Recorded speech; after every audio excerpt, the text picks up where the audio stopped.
umunyarwanda yabivuze neza, umwana murizi ntakurwa urutozi, dore ko Repubulika Iharanira Demokarasi ya Kongo ikomeje gukora ibishoboka byose, ariko bikaba byarabaye agaterera nzamba. M23 yarabananiye mu bigaragarira amaso y'abanyapolitiki batandukanye muri Repubulika Iharanira Demokarasi ya Kongo, mu maso ya Emmanuel Macron, mu maso ya Leta Zunze Ubumwe za Amerika, ndetse no mu maso y'ibihugu bya East African Community, dore ko inama zose zishoboka bazitanze, dore ko basabye byinshi mu byatuma imirwano ihagarara, ndetse M23 ikavanwa mu bice byose yafashe. Ibyo byose byabaye imfabusa, ni nako kandi FARDC icyizere gikomeje kuraza amasinde, ndetse kandi bagakomeza kubona ko ibyo batekereza ndetse n'ibyo bifuza kugeraho bitazashoboka. Ni mu gihe Majoro Kimararungu atakira umusirikare wa leta ya Kongo FARDC, ubu nawe yamaze kwiyunga kuri M23, ndetse kandi akaba yatangiye kujya ku mirongo ya mbere y'urugamba. Yatangiye kuvuga amategeko n'amabwiriza muri M23, nawe yatangiye kuvuga amabanga na bimwe mu byo FARDC ikoresha kugira ngo ibe yahangana ndetse ibe yashobora kunesha M23.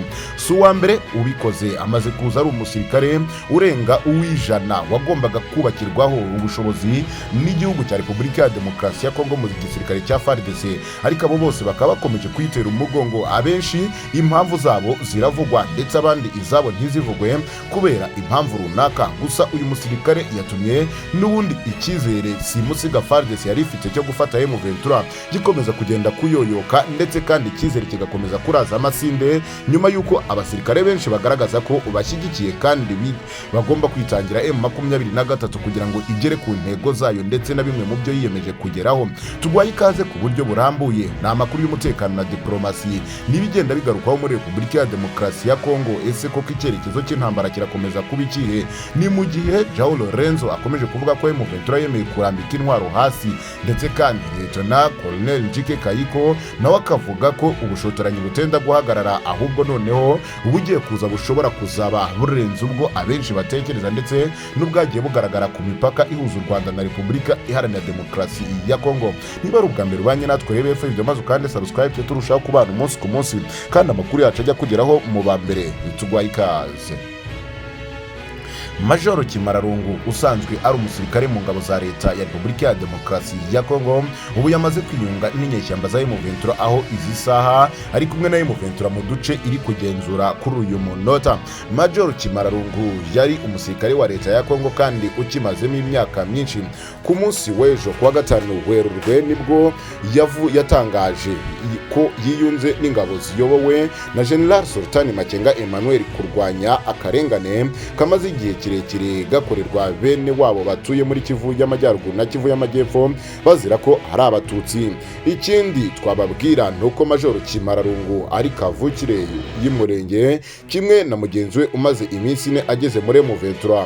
Uwo nta wundi ni Afande Colonel Byinshi Moise wajyanye n'abandi bane bose bakiyunga kuri M23. Mu yindi nkuru tuzabagezaho amateka ya Majoro Kimararungu, aho tuzababwira ukuntu yahanganye n'abagenzi be 80 harimo na za Mayimayi bamugiriye ishyari ko ari umututsi, ariko arabarwanya kugeza abanesheje ari umwe wenyine.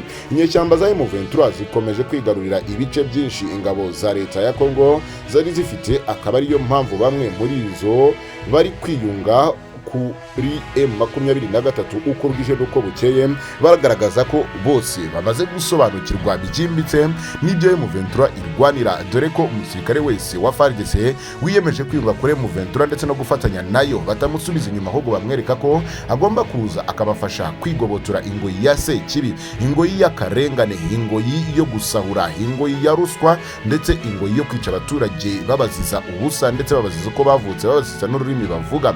Ni byinshi bikomeje kugarukwaho muri Repubulika ya Demokarasi ya Kongo. Icyizere gikomeje kumanuka kuri FARDC, dore ko noneho ngo batizeye neza ko bazahangamura M23 nyuma yo gukomeza kwibikaho abasirikari bakomeye kandi baremereye bo mu gisirikare cya FARDC, dore ko na benshi bakomeje gufungwa bazira gushyigikira M23 bwihishwa mu ibanga. Ibi byose bikomeje kugarukwaho mu bitangazamakuru bitandukanye, mu gihe u Rwanda bagize ati intwaro zirahari. Bongeye kuburira Repubulika ya Demokarasi ya Kongo ku bushotoranyi budasanzwe bakomeje gukora.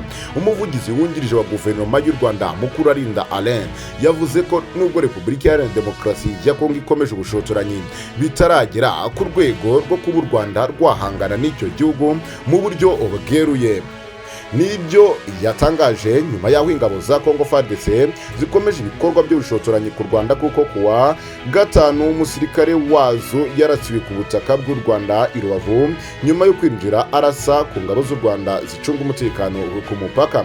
Kuwa gatandatu ubwo hakorwaga igenzura ku byabereye ndetse no ku byabaye bigizwemo uruhare n'itsinda rishinzwe kugenzura ibibera ku mipaka EGVM, abaturage ba Repubulika ya Demokarasi ya Kongo bateye amabuye mu Rwanda, biba ngombwa ko ingabo zarwo zirasa hejuru. Muri rusange ibikorwa by'abasirikare barasa ku butaka bw'u Rwanda bagerageza kwambuka bakinjira mu gihugu barasa ku butaka butagira nyirabwo bimaze kuba inshuro eshatu. Ni mu gihe indege za FARDC zivogera ikirere cy'u Rwanda zimaze kubikora inshuro eshatu. Mbere kandi abasirikare ba Kongo bafatanyije n'umutwe w'iterabwoba wa FDLR bateye ibisasu mu Rwanda, by'umwihariko hari byatewe mu bice by'akarere ka Musanze mu bihe bitandukanye umwaka ushize. Mukurarinda Alain kuri iki cyumweru tariki ya 5 rero Werurwe 2023 yavuze ko ibikorwa by'abasirikare ba Kongo usanga ahari n'ibisemburwa n'imvugo cyangwa imyitwarire y'abayobozi b'icyo gihugu. Ati umuntu ashobora kubifata mu buryo bubiri: hari ubushotoranyi, ariko iyo usesenguye inshuro bimaze kuba hari n'imvugo z'abayobozi ba Kongo bikomeje ndetse kandi bakomeza kuvuga, bakomeza gukoresha, zituma bamwe mu basirikare bashyira mu bikorwa ibyo bumvise muri izo mvugo ndetse n'imbwirwaruhame ku buryo burambuye. Yakomeje agira ati niba umuntu uhora umubwira ngo u Rwanda n'umwanzi, nicyo wirirwa uvuga. Umwe mu bafite imbunda ashobora kuvuga ati ariko bariya bahungu bahora batubwira ko ari abanzi wakwambuka nkabarasa. Yari kuri televiziyo y'u Rwanda. Mukurarinda rero avuga ko hari no kuba Repubulika ya Demokarasi ya Kongo ibishaka gusunikira u Rwanda mu mutego w'intambara, ariko bo bakaba barabibonye. Avuga ko mu mpera z'iki cyumweru ibyabaye bitandukanye n'ibyari bisanzwe, kubera ko habayeho kurasana hagati y'impande zombi, ariko bidakwiye gukura umutima abaturage. Ati icyiza kirimo nuko nta muntu wacu waba warahaguye cyangwa ngo ahakomerekere, kandi bishimangirwa n'itangazo riherutse gusohoka rivuga ko umutekano w'u Rwanda urinzwe, inkiko z'u Rwanda zirarinzwe ndetse n'abaturage b'u Rwanda bararinzwe. Nta gutungurwa guhari, ingamba zarafashwe, ari abasirikare barahari, hari intwaro zirahari, ibigomba gukorwa byose birateguwe. Nta gutungurwa kuzigera kuba, gushotorwa byo bizakomeza, ariko ntabwo uwo mutego tuzawugwamo ndetse ngo tuwishoremo wo kujya mu ntambara hagati yacu na Repubulika Iharanira Demokarasi ya Kongo. Alain Mukurarinda avuga ko ibikorwa by'ubushotoranyi bukorwa n'abasirikare ba Repubulika ya Demokarasi ya Kongo nubwo byakomeye